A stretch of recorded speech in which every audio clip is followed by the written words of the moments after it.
AI సిటీలో 8 హబ్బులు, ముచ్చర్లలో 15,000 ఎకరాల బావి నగరం, ఓఆర్ఆర్ వెంట 30,000 ఎకరాల పూలింగ్, ఉప్పల్ భగాయత్ తరహా విధానం అమలు, 56,000 కోట్లతో మూసి ప్రక్షాళన, ఆర్ఆర్ఆర్ వరకు హెచ్ఎండిఏ పరిధి, మున్సిపల్ ముఖ్య కార్యదర్శి దానకిషోర్ గారు, మీకు మాత్రం అద్భుతమైనటువంటి మూసి ప్రక్షాళనలో మంచి అడ్మినిస్ట్రేషన్ మీరు మొత్తానికి కాపాడుకున్నారు. మరి మీకు ముఖ్యమంత్రి గారికి రేవంత్ రెడ్డి గారికి ఏమేమి నడుస్తున్నాయి వెనకపోంటి మాకు తెలియదు, కానీ మీ పదవులను అయితే మీరు మంచిగా కాపాడుకున్నారు. అండ్ మీ మీద కూడా ఎవరు దృష్టి పెట్టట్లే అని మీరు అనుకుంటున్నారేమో బహుశా, కానీ రేవంత్ రెడ్డి గారు కాపాడినా ఇంకోడన్నా పైవాడు ఇంకా పైన వాడు ఎవడన్నా కాపాడాలి కదా మిమ్మల్ని. ఓకే, సో మొత్తానికి మూసీ నది ప్రక్షాళనే ఒక పెద్ద గబ్బు.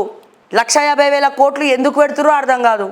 మొదట 60,000 అన్నారు, మొదట గత ప్రభుత్వం 16,000 అన్నది, మీరు 30,000 40,000 అంటా ఉన్నారు. తర్వాత 75,000కు పెంచినారు, ఇప్పుడు ఏకంగా 150,000కు పెంచుతున్నారు. అంటే మీ కమిషన్లు ఇవన్నీ కూడా లెక్కలేసుకున్నారా? గట్లనే కనబడతా ఉన్నది. ఇవన్నీ కూడా కమిషన్ అని లెక్కలేసుకొని 150,000 అంట. ఆడ ఒక పక్క సంక్షేమ పథకాలు రాలేదని చెప్పి పేద ప్రజలందరూ కూడా ఏడుస్తూ ఉన్నారు, పెన్షన్లు వస్తలేవని చెప్పి అరుస్తూ ఉన్నారు. మీ ప్రభుత్వంలో ఉన్నటువంటి కార్యకర్తలు ఎవరైతే ఉన్నారో వాళ్ళకి చెప్పుకొని బాధపడుతూ ఉన్నారు. ఒంటరి మహిళా పెన్షన్లు వస్తలేవు, మన ముసలోళ్ళ పెన్షన్ వస్తలేదు, అండ్ హ్యాండిక్యాప్డ్ పెన్షన్స్ వస్తలేవు, కొత్త అప్లికేషన్స్ తీసుకుంటలేరు. ఇవన్నీ జరుగుతున్నాయని బాధపడుతుంటే మూసి నది ప్రక్షాళన లేకపోతే ఏమవుతుంది? ఇప్పుడు ఏమైనా అవుతుందా? దానికంటే బతుకులు అన్యాయం అయిపోయే జీవితాలు చాలా ఉన్నాయి. ఆకలి బాధలతో ఇబ్బంది పడే వాళ్ళు చాలామంది ఉన్నారు. అండ్ అట్లనే స్కూళ్ళకు పైకప్పు లేకుండా తెలంగాణ రాష్ట్ర వ్యాప్తంగా చాలా స్కూళ్ళు విచ్ఛిన్నమై ఉన్నాయి, వెనుకబడి ఉన్నాయి. అట్లాగే ఇంటర్ కాలేజెస్ గురుకులాల్లో కూడా మరి వాళ్ళ వసతులు లేక ఇబ్బంది పడుతూ ఉన్నారు. మీకు ఇవన్నీ ప్రక్షాళన చేయడం ఇంపార్టెంటా? మూసీ నది కంపుకొట్టే మూసీ నది ప్రక్షాళన చేయడం ఇంపార్టెంటా? మూసీ చుట్టుపక్కన ప్లాటింగ్ చేసేసుకొని అక్రమంగా అమ్ముకున్నారు. ఇక్కడ ఈ హయత్ నగర్ అటు సైడు మొత్తం కూడా మూసీ నది ఎక్కడెక్కడ ఉందో అక్కడక్కడ ల్యాండ్స్ చుట్టుపక్కల మొత్తం కూడా ల్యాండ్ గ్రాబింగ్ జరిగింది, అమ్ముకున్నారు. ఆ విషయం మీకు కూడా తెలుసు.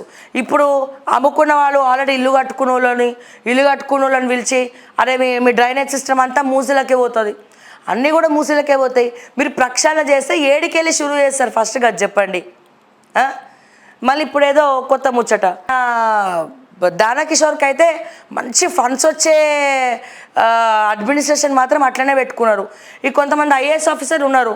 మా రేవంత్ రెడ్డి గారికి పాపం వాదోడుగా గత ప్రభుత్వంలో వాళ్ళు సహకరించిండ్రు, మరి ఈ ప్రభుత్వంలో కూడా వీళ్ళు సహకరించాలి కదా. అందుకని ఎవరెవరైతే అక్రమాలు చేసేటోళ్ళు ఉన్నారో సో వాళ్ళే గదనెక్కి కూర్చున్నారు. ఈ ప్రభుత్వంలో కూడా వాళ్ళే చేస్తూ ఉన్నారు. మంచి పైసలు ఇచ్చే రెవెన్యూ ఇచ్చే సబ్జెక్ట్లో ముందరికి వెళ్తూ ఉన్నారు అద్భుతంగా. ఎనీవే సార్, దానకిషోర్ గారు కంగ్రాచులేషన్స్. ఓకేనా? సో ఆల్రెడీ మూసీ నదిలో వెనకపోంటి ఎవడెవరితో మాట్లాడుతున్నారు, మరి ఈ ఏఐ సిటీల 8 హబ్బుల సంగతి ఏంది? ఈ ముచ్చర్ల 15,000 ఎకరాల బావి నగరం అంటున్నారు. ఈ 15,000 ఎకరాలు మరి ఎవడి ముక్కలకు పోతున్నాయి? ఎవడి ద్వారా డీల్స్ నడుస్తున్నాయి? మరి ఏమేమి షేర్లు తెచ్చుకుంటున్నారు? ఏమేమి ఆ 15,000 ఎకరాలు ఎవడోడు కట్టబెట్టి ఏ రకంగా మీరు లాభాలు పొందబోతున్నారు? ఎక్స్క్లూజివ్గా ఒక టీవీలో చూడండి అతి త్వరలో. అర్థమైందా? ఇక 56,000 కోట్లతోటి మూసి ప్రక్షాళన అంట. ఆర్ఆర్ఆర్ వరకు హెచ్ఎండిఏ పరిధి, మున్సిపల్ ముఖ్య కార్యదర్శి దానకిషోర్ గారు.